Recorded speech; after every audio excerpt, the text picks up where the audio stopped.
வணக்கம். பொதிகை செய்திகளுக்காக கண்ணாத்தாள். தலைப்புச் செய்திகள். மத்திய அரசு நிறைவேற்றி வரும் முன்னோடி திட்டங்களால் பெண்கள் பெரும் பயனடைந்துள்ளனர். பிரதமர் நரேந்திர மோடி.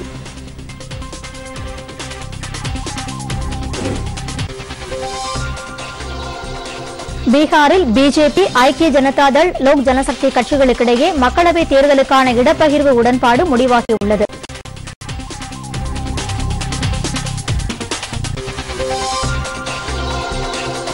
விவசாயிகளின் எதிர்காலம் பாதுகாக்கப்படும் காங்கிரஸ் தலைவர் ராகுல் காந்தி.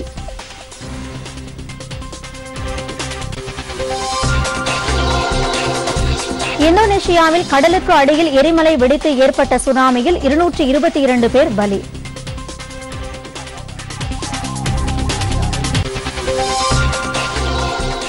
கிளப் உலகக்கோப்பை கால்பந்து போட்டி. ரியல் மேட்ரிட் அணி தொடர்ந்து 3வது முறையாக சாம்பியன். விரிவான செய்திகள். மத்திய அரசு நிறைவேற்றி வரும் முன்னோடி திட்டங்களால் நாடு முழுவதும் உள்ள மகளிர் அதிகாரம் பெற வழிவகை ஏற்பட்டுள்ளது என்று பிரதமர் நரேந்திர மோடி கூறியிருக்கிறார். குஜராத் மாநிலம் காந்திநகர் அருகே திரிமந்திர் என்ற இடத்தில் பிஜேபியின் மகளிர் அணி தேசிய மாநாட்டு நிறைவு விழாவில் பிரதமர் உரையாற்றினார். மகளிருக்கு அதிகாரம் வழங்குவதை முந்தைய அரசு மறுத்து வந்ததாகவும், தமது தலைமையிலான மத்திய அரசு கடந்த 4 ஆண்டுகளில் மகளிர் அதிக அதிகாரம் பெற உறுதியான நடவடிக்கைகளை எடுத்திருப்பதாகவும் பிரதமர் கூறினார். நாடு சுதந்திரம் அடைந்த பின்னர் முதன்முறையாக உஜ்வாலா யோஜனா, பெண் குழந்தைகளுக்கு கல்வி அளிப்போம், தூய்மை இந்தியா திட்டம் போன்ற மத்திய அரசின் திட்டங்களால் மகளிர் பயனடைந்திருப்பதாக கூறினார். முத்ரா யோஜனா திட்டத்தின் பயனாளிகளில் 70% பேர் மகளிர் என்றும் பிரதமர் மோடி கூறினார். பெண் குழந்தைகளை பாதுகாப்போம், பெண் குழந்தைகளுக்கு கல்வி அளிப்போம் திட்டம் மிகச் சிறப்பாக செயல்படுவதாகவும் அவர் கூறினார். குறு, சிறு, நடுத்தர தொழில்துறையின் மகளிர் தொழில் முனைவோர் பங்கு மேம்படுவதற்கு மிகப்பெரிய நிறுவனங்கள் தங்கள் கொள்முதலில் 3%யாவது மகளிர் தொழில் முனைவோர் நிறுவனங்களிலிருந்து பெற வேண்டும் என்று பிரதமர் கேட்டுக் கொண்டார். இன்று மகா கட்பந்தன், அதாவது மாபெரும் கூட்டணி பற்றி பல்வேறு தலைவர்கள் பேசி வருகிறார்கள் என்றும், ஆனால் இந்த கூட்டணி எவ்வித கொள்கை ஆதரவும் இல்லாதது, தனிநபரை முன்னிலைப்படுத்துவதற்காக ஏற்பட்டது என்றும் பிரதமர் நரேந்திர மோடி கூறியிருக்கிறார். தமிழ்நாடு வாக்குச்சாவடி நிலை பிஜேபி ஊழியர்களுடன் காணொலி மூலம் கலந்துரையாடிய பிரதமர், இந்த மாபெரும் கூட்டணி வளமான ஆட்சி பாரம்பரியத்தின் கூட்டணி என்றும், இது குடும்ப ஆட்சியை தொடர்வதற்கான கூட்டணி என்றும் கூறினார். ஜெயின் குழு அறிக்கையில் காங்கிரசும் திமுகவும் எந்த நிலையில் இருந்தன என்பதை மக்கள் மறந்துவிட மாட்டார்கள் என்று குறிப்பிட்ட பிரதமர், அந்த சமயத்தில் இந்த கட்சிகள் நீயா நானா என்ற நிலையில் போட்டியிட்டதை அனைவரும் அறிவோம் என்பதால் தற்போது கூட்டணி பற்றிய பேச்சு சந்தர்ப்பவாதமே என்று வலியுறுத்தினார். 2018ஆம் ஆண்டு இந்தியாவுக்கு மிகுந்த முக்கியத்துவம் வாய்ந்த ஆண்டு என்றும், இந்த ஆண்டில் புதிய இந்தியாவை உருவாக்கும் நமது இலக்கை நோக்கி நல்ல முன்னேற்றத்தை கண்டுள்ளோம் என்றும் பிரதமர் குறிப்பிட்டார்.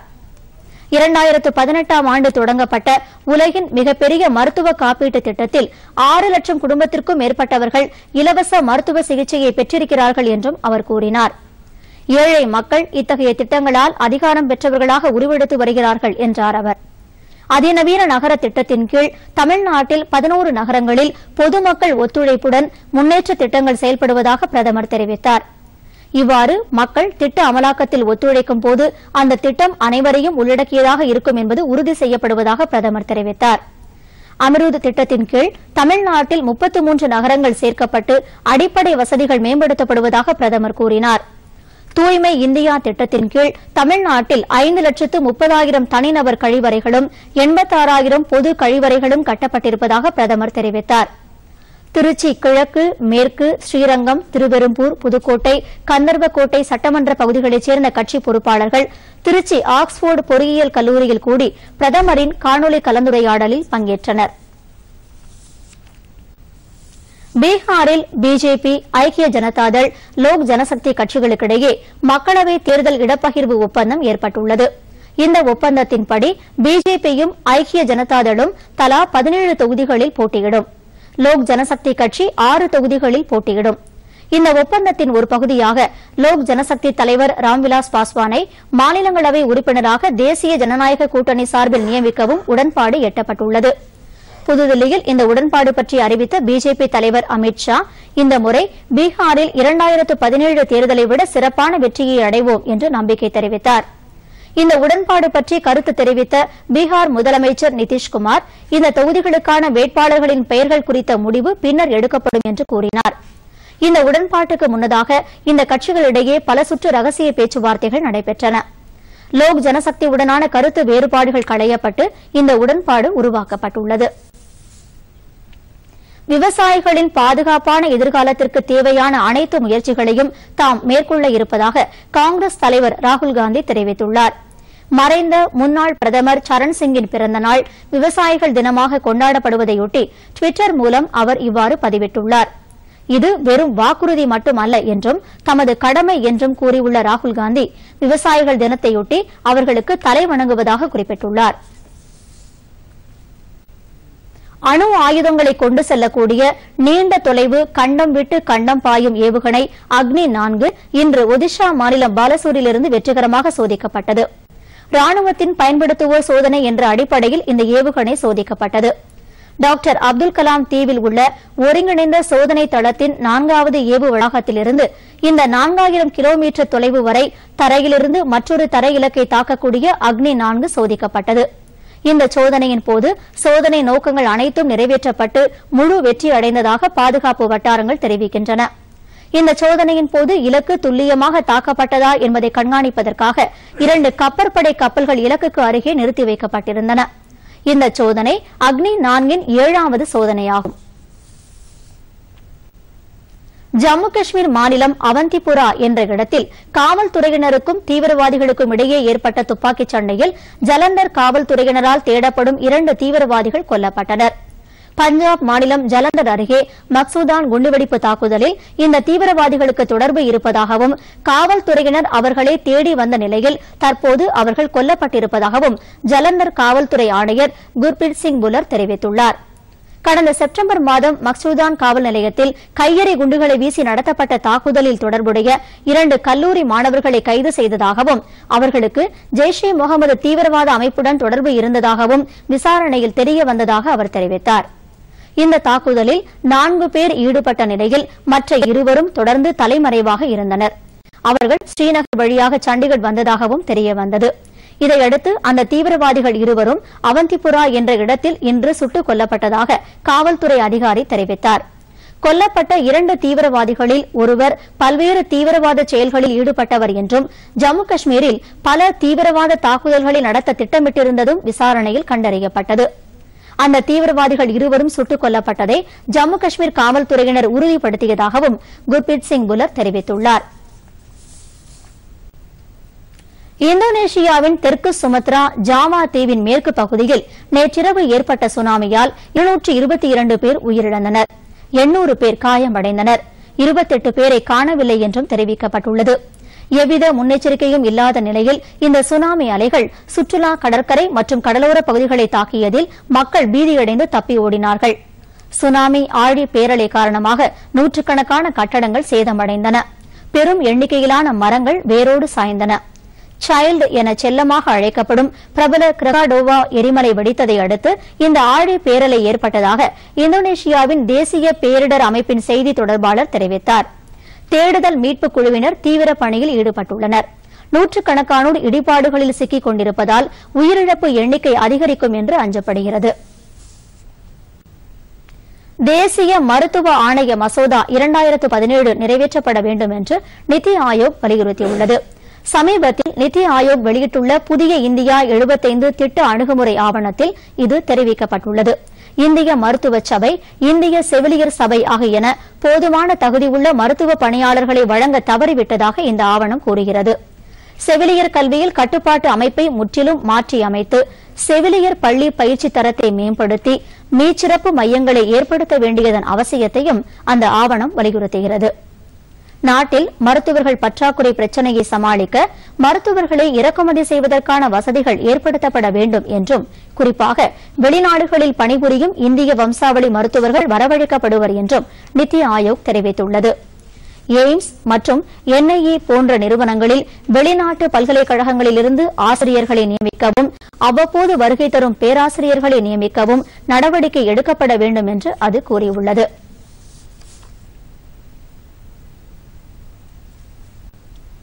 சபரிமலை கோவிலுக்கு செல்ல முயன்ற 11 பெண்கள் கொண்ட குழுவினர் காவல்துறையினர் பாதுகாப்புடன் மலையடிவாரத்திற்கு சென்றபோது அவர்களை பக்தர்கள் குழுவினர் நூற்றுக்கணக்கானோர் தடுத்து நிறுத்த முயன்றதால் அங்கு பதற்றம் ஏற்பட்டது.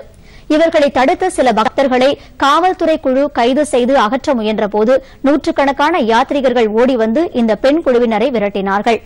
பக்தர்களின் இந்த நடவடிக்கையால் பெண்கள் குழுவினரும் காவல் குழுவினரும் ஓடிச் சென்று அருகிலிருந்த காவலர் அறையில் பாதுகாப்பிற்காக செல்ல வேண்டிய நிர்பந்தம் ஏற்பட்டது. அண்மையில் உச்சநீதிமன்றம் சபரிமலைக்கு 50 வயதுக்குட்பட்ட பெண்கள் செல்லலாம் என தீர்ப்பளித்ததை தொடர்ந்து அவ்வப்போது இதுபோன்ற பதற்றமான நிலை ஏற்பட்டு வருகிறது. இதனிடையே கேரள மாநில அறநிலையத்துறை அமைச்சர் கடகம்பள்ளி சுரேந்திரன் இந்த விஷயத்தில் உயர்நீதிமன்றம் அமைத்த 3 உறுப்பினர் குழு ஆராய்ந்து முடிவை தெரிவித்த பின் நடவடிக்கை எடுக்கப்படும் என்று கூறியுள்ளார்.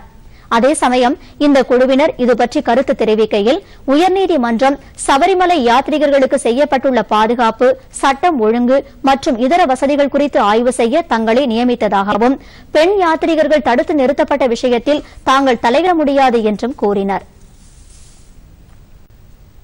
பாதுகாப்பான நகரங்கள் திட்டம் ஒன்றை மத்திய அரசு உருவாக்கியிருப்பதாக மத்திய உள்துறை அமைச்சகத்தின் இணைச் செயலாளர் புன்யா சாலிலா ஸ்ரீவத்சவா தெரிவித்துள்ளார்.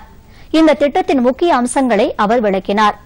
இந்த திட்டத்தின் முதலாவது கட்டத்தில் தில்லி, மும்பை, கொல்கத்தா, சென்னை, அகமதாபாத், பெங்களூரு, ஹைதராபாத், லக்னோ ஆகிய 8 நகரங்கள் பாதுகாப்பானதாக மேம்படுத்தப்படும். இந்த திட்டத்திற்கென நிர்பயா நிதியின் கீழ் 3000 கோடி ரூபாய் ஒதுக்கப்பட்டுள்ளது. ஒவ்வொரு நகரத்தை முற்றிலுமாக கண்காணிக்க ஏதுவாக GIS அடிப்படையிலான வரைபட தயாரிப்பு மேற்கொள்ளப்படும். இந்த வரைபடத்தில் குற்றப் பகுதிகள், குற்றவாளிகள் அதிகம் செயல்படும் பகுதிகள் இனம் காணப்பட்டு பெண்களுக்கு பாதுகாப்பான பகுதிகள் குறிக்கப்பட்டிருக்கும். இந்த திட்டத்தின் கீழ் நகரின் இருள் சூழ்ந்த பகுதிகளில் LED விளக்குகள் அமைக்கப்படும். நவீன கட்டுப்பாட்டு அறையுடன் இணைக்கப்பட்ட கண்காணிப்பு கேமரா அமைப்பு நகரம் முழுமையும் கண்காணிக்கும் வகையில் அமைக்கப்படும். இந்த திட்டத்தின் முக்கிய அம்சமாக பாதுகாப்பான சூழல் அமைப்புடன் கூடிய மகளிருக்கான கழிவறைகள் உருவாக்கப்படுவதாகும். அடுத்து சில முக்கிய செய்திகளை விரைவுச் செய்திகளாக பார்ப்போம்.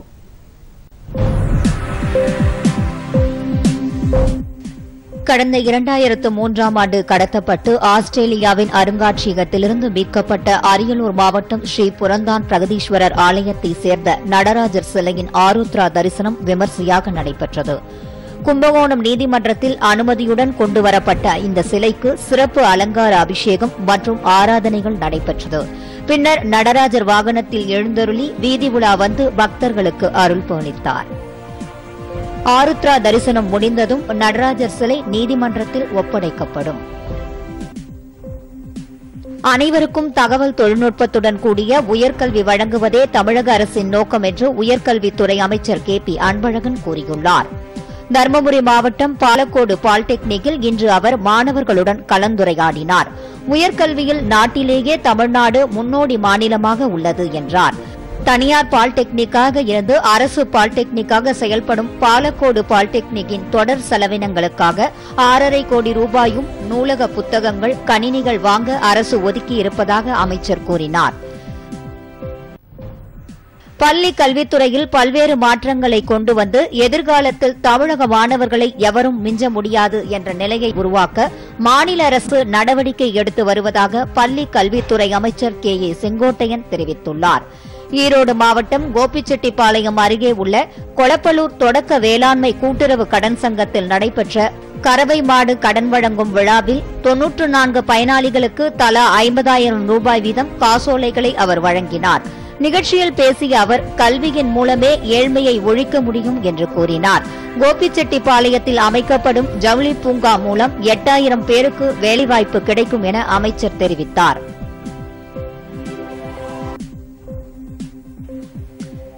தமிழகத்தில் கூட்டுறவு வங்கிகள் எளிதில் அணுகக்கூடிய வகையில் இருப்பதால் அவற்றின் சேவைகளை மக்கள் அதிகமாக பயன்படுத்தி வருவதாக மின்துறை அமைச்சர் தி. தங்கமணி கூறியுள்ளார். நாமக்கல் மாவட்டம் ஆனங்கூர் தொடக்க வேளாண்மை கூட்டுறவு கடன் சங்கத்திற்கான புதிய நவீன அலுவலக கட்டடத்தை அமைச்சர் திறந்து வைத்தார். நிகழ்ச்சியில் பேசிய அவர் மகளிர் சுய உதவி குழுவினருக்கு கூட்டுறவு வங்கிகள் கடனுதவிகளை வழங்கி வருவதாக கூறினார். நாமக்கல் மாவட்டத்தில் கடந்த 2.5 ஆண்டுகளில் 450 கோடி ரூபாய் அளவுக்கு அரசின் திட்டப்பணிகள் நடைபெற்றுள்ளதாக கூறிய அமைச்சர் அவற்றை பட்டியலிட்டார்.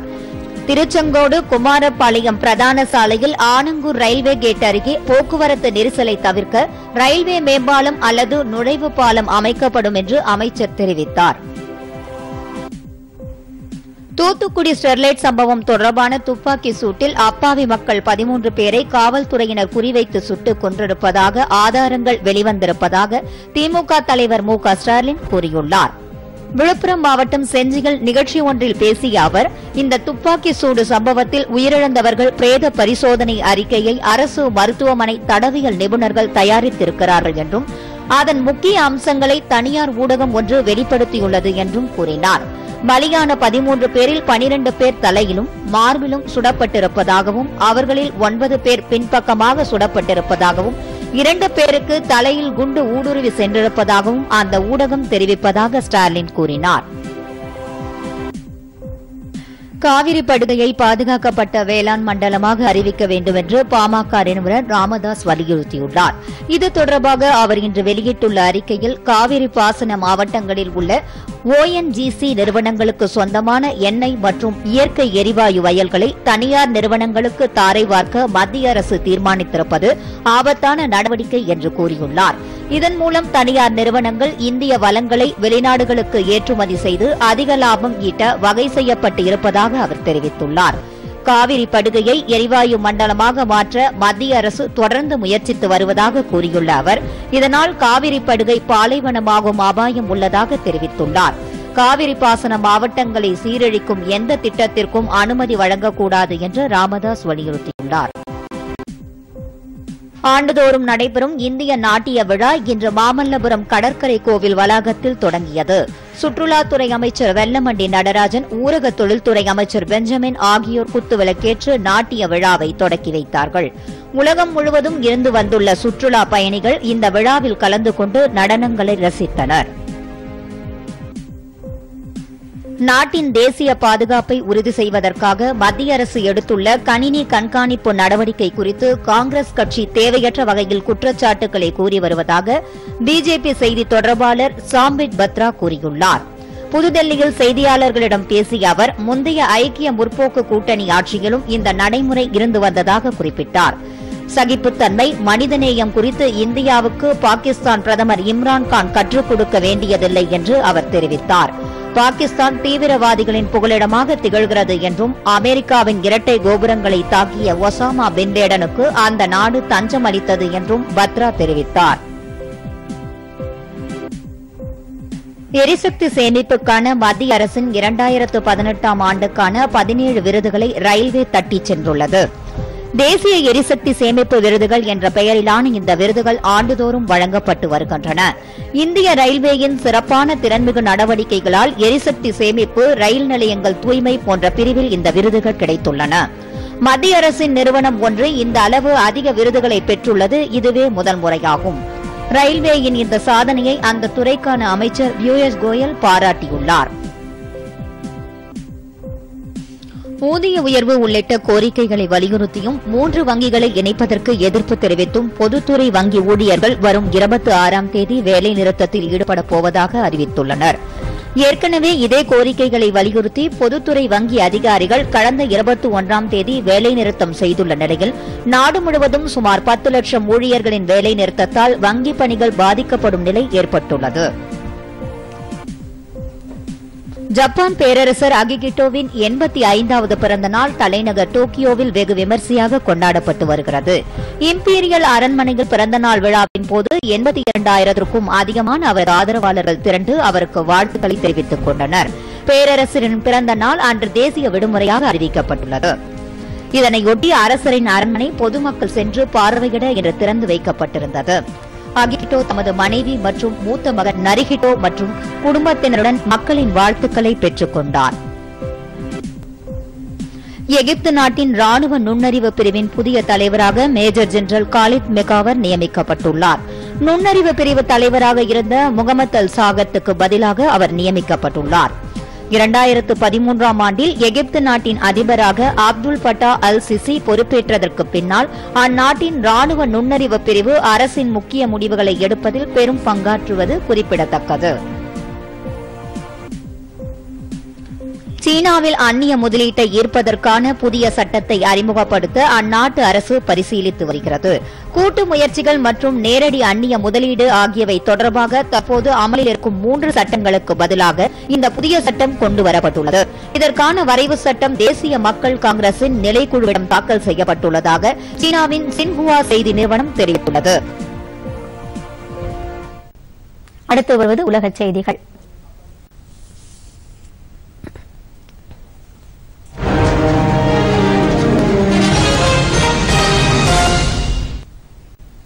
சிரியாவிலிருந்து அமெரிக்க படைகளை திரும்பப் பெறுவது என்ற அதிபர் டொனால்டு டிரம்பின் முடிவுக்கு எதிர்ப்பு தெரிவித்து ISIS தீவிரவாதிகளுக்கு எதிராக செயல்பட்டு வரும் அமெரிக்காவுக்கான சிறப்பு தூதர் பெட் மேக்ரூக் ராஜினாமா செய்துள்ளார். ஏற்கனவே அதிபரின் முடிவுக்கு எதிராக அமெரிக்க பாதுகாப்பு அமைச்சர் ராஜினாமா செய்தார். இந்த நிலையில் அமெரிக்காவுக்கான சிறப்பு தூதரும் தமது பதவி விலகல் கடிதத்தை வெளியுறவு அமைச்சர் மைக் பாம்பியோவிற்கு அனுப்பியுள்ளார். வரும் 31ஆம் தேதி முதல் ராஜினாமா செய்ய இருப்பதாக அதில் கூறியுள்ளார். சிரியாவில் உள்ள சுமார் 2000 அமெரிக்க படைகளை திரும்ப பெற அந்நாட்டு அதிபர் முடிவெடுத்து அண்மையில் அறிவித்தார். இது மிக பெரும் பின்னடைவை ஏற்படுத்தியுள்ளது. ரஷ்யாவின் சோலிகம்ஸ் நகரில் பொட்டாசிய சுரங்கத்தில் ஏற்பட்ட தீ விபத்தில் 9 தொழிலாளர்கள் உயிரிழந்தனர். திடீரென பற்றிய தீ கரும் புகையுடன் வெளிப்பட்டதால் அப்போது பணியில் இருந்த 9 தொழிலாளர்கள் உடல் கருகி உயிரிழந்ததாக மாஸ்கோவில் வெளியான தகவல்கள் தெரிவிக்கின்றன. மேலும் சிலர் சிக்கியிருக்கக்கூடும் என்றும் அந்த தகவல்கள் கூறுகின்றன.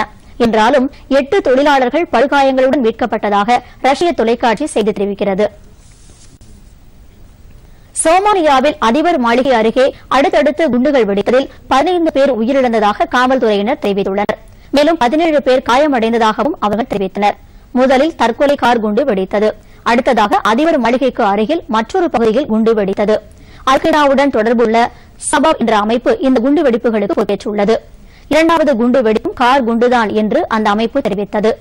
மிகவும் பாதுகாப்பான அதிபர் மாளிகையின் பின்புற வாயிலுக்கு அருகே ராணுவ சோதனை சாவடியை இலக்காக கொண்டு இந்த தாக்குதல் நடத்தப்பட்டதாக முகமது ஹுசைன் என்ற காவல் அதிகாரி தெரிவித்தார்.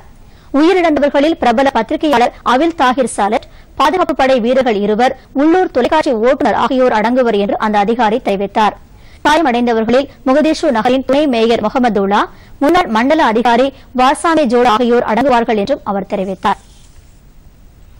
இலங்கையின் வடக்கு மாவட்டங்களில் பலத்த மழை காரணமாக வெள்ளம் ஏற்பட்டு 45,000க்கும் மேற்பட்ட மக்கள் பாதிக்கப்பட்டுள்ளனர். நூற்றுக்கணக்கான மக்கள் பத்திரமான இடங்களுக்கு வெளியேறியுள்ளனர். கிளிநொச்சி, மன்னார், முல்லைத்தீவு மாவட்டங்களைச் சேர்ந்த சுமார் 9,000 பேர் வெள்ளத்தால் பாதிக்கப்பட்டிருப்பதாக பேரிடர் மேலாண்மை மையம் அறிவித்துள்ளது. இவர்களில் 5,000க்கும் மேற்பட்டோர் நிவாரண முகாம்களுக்கு கொண்டு செல்லப்பட்டிருப்பதாகவும் அந்த மையம் தெரிவித்தது. வடக்கு பகுதியை தெற்கு பகுதியுடன் இணைக்கும் நெடுஞ்சாலைகளில் பாதிப்பு ஏற்பட்டிருப்பதால் போக்குவரத்து பாதிக்கப்பட்டுள்ளது. வெள்ளிக்கிழமை இரவு பெய்த பலத்த மழை காரணமாக மாங்குளம் நீர்த்தேக்கத்தில் உடைப்பு ஏற்பட்டுள்ளது. பாதுகாப்பு படையினர் மீட்பு உதவி நடவடிக்கைகளில் ஈடுபட்டுள்ளனர். வீடுகளை விட்டு வெளியேற்றப்பட்ட மக்களுக்கு உணவு, மருந்துகள், இதர அத்தியாவசிய பொருட்களை வழங்க நடவடிக்கை எடுக்கப்பட்டிருப்பதாக பேரிடர் மேலாண்மை வாரியம் தெரிவித்தது. அடுத்து வருவது விளையாட்டுச் செய்திகள்.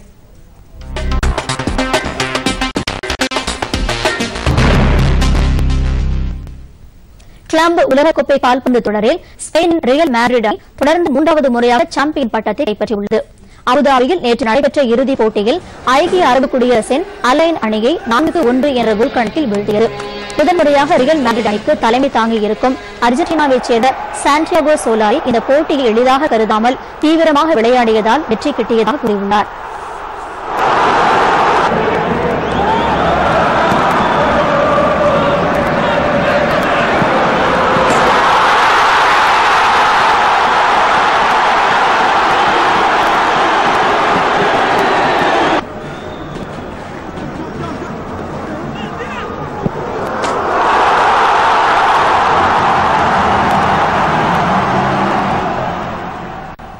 சர்வதேச இளையோர் படகு போட்டிகள் வரும் 31ஆம் தேதி தொடங்குகின்றன. மேலும் ஆசிய படகு சம்மேளனத்தின் இளையோர் கோப்பைக்கான முதல் போட்டியும் வரும் 31ஆம் தேதி தொடங்கி 2 நாட்கள் நடைபெறும் என இந்திய விளையாட்டு ஆணையம் தெரிவித்துள்ளது. தமிழ்நாடு விளையாட்டு மேம்பாட்டு ஆணையத்துடன் இணைந்து நடைபெறும் இந்த போட்டிகளில் பல்வேறு வீரர்கள் கலந்து கொள்வார்கள் என்று தெரிவிக்கப்பட்டுள்ளது. இந்த போட்டிகளுக்கு சென்னை துறைமுக கழகமும் ஆதரவு அளித்துள்ளது. இந்தியா உட்பட 11 நாடுகளைச் சேர்ந்த வீரர்கள் கலந்து கொள்ள உள்ளனர்.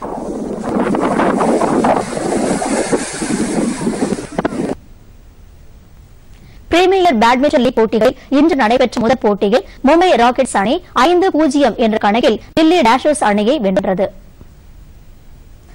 இரண்டாவது போட்டி Ahmedabad smash masters north eastern warriors அணிகளுக்கிடையே தற்போது நடைபெற்று வருகிறது. அடுத்து வருவது வானிலை செய்திகள்.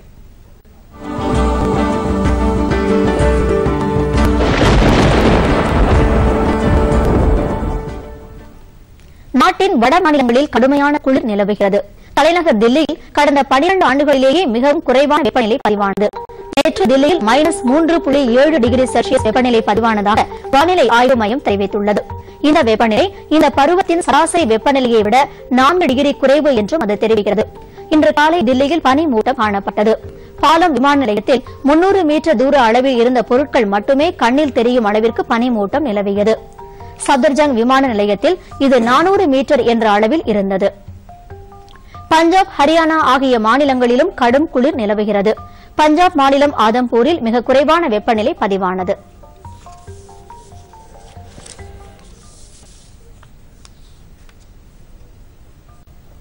தென்மேற்கு வங்கக்கடல் மற்றும் அதை ஒட்டிய இந்திய பெருங்கடல் பகுதியில் காற்றழுத்த தாழ்வு நிலை நீடிப்பதால் தமிழகம், புதுச்சேரியில் இன்று ஒரு சில இடங்களில் மிதமான மழை பெய்ய வாய்ப்புள்ளதாக சென்னை வானிலை ஆய்வு மையம் தெரிவித்துள்ளது.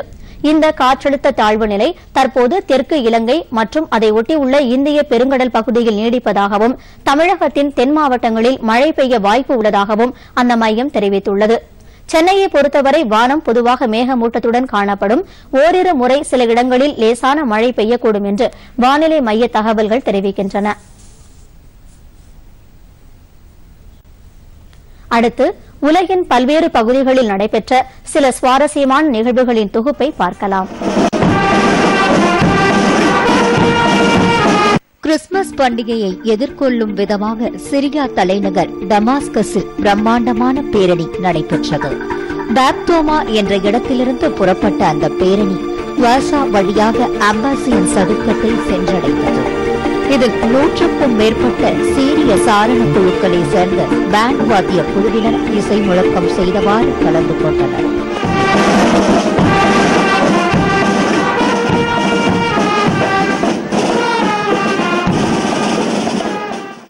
சிரியாவின் கிழக்கு பகுதியில் உள்ள இந்த இடங்கள் கடந்த பல ஆண்டுகளாக இடைவிடாத போரால் பாதிக்கப்பட்டவை என்பது குறிப்பிடத்தக்கது. கடந்த ஏப்ரல் மாதம் கவுட்டா பிராந்தியம் ரஷ்யா ஆதரவு படைகளிடமிருந்து மீட்கப்பட்டதன் தொடர்ச்சியாக அது விழாக்கோலம் கொண்டுள்ளது.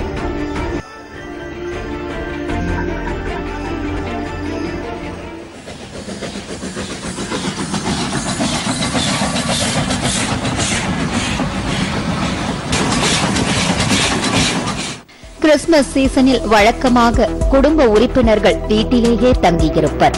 குழந்தைகள் கிறிஸ்துமஸ் தாத்தா வருகையை ஆவலுடன் எதிர்பார்த்திருப்பார்கள்.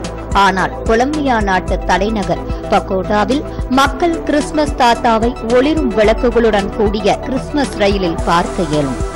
400 மீட்டர் நீளமுள்ள இந்த ரயிலில் 14 பெட்டிகள் உள்ளன. 30 ஆண்டுகளுக்கும் மேலாக பயனற்று போயிருந்த பயணம் சம்பந்தப்பட்ட பொருட்களும் கருவிகளும் இந்த ரயிலில் பயன்படுத்தப்பட்டுள்ளன. இந்த ரயிலில் ஒரே சமயத்தில் 600 சுற்றுலா பயணிகள் பயணம் செய்யலாம். இவர்களில் கால்பகுதி வெளிநாட்டவர்களாக இருப்பது வழக்கம்.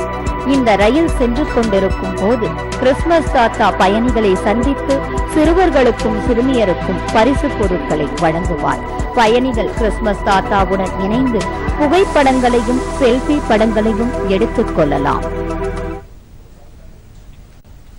மீண்டும் தலைப்புச் செய்திகள். மத்திய அரசு நிறைவேற்றி வரும் முன்னோடி திட்டங்களால் பெண்கள் பெரும் பயனடைந்துள்ளனர். பிரதமர் நரேந்திர மோடி.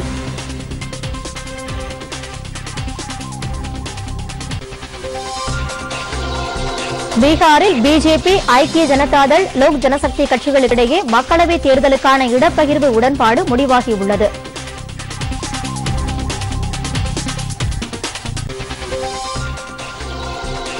விவசாயிகளின் எதிர்காலம் பாதுகாக்கப்படும். காங்கிரஸ் தலைவர் ராகுல் காந்தி.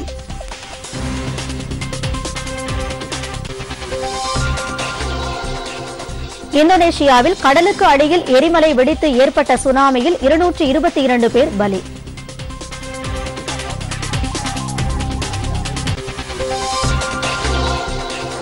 கிளப் உலகக்கோப்பை கால்பந்து போட்டி. ரியல் மேட்ரிட் அணி தொடர்ந்து 3வது முறையாக சாம்பியன். பொதிகை செய்திகளை யூடியூபில் தமிழ் நியூஸ் தூர்தர்ஷன் என்ற சேனலிலும், ட்விட்டரில் Tamil news Doordarshan @DD News Chennai என்ற பக்கத்திலும் காணலாம்.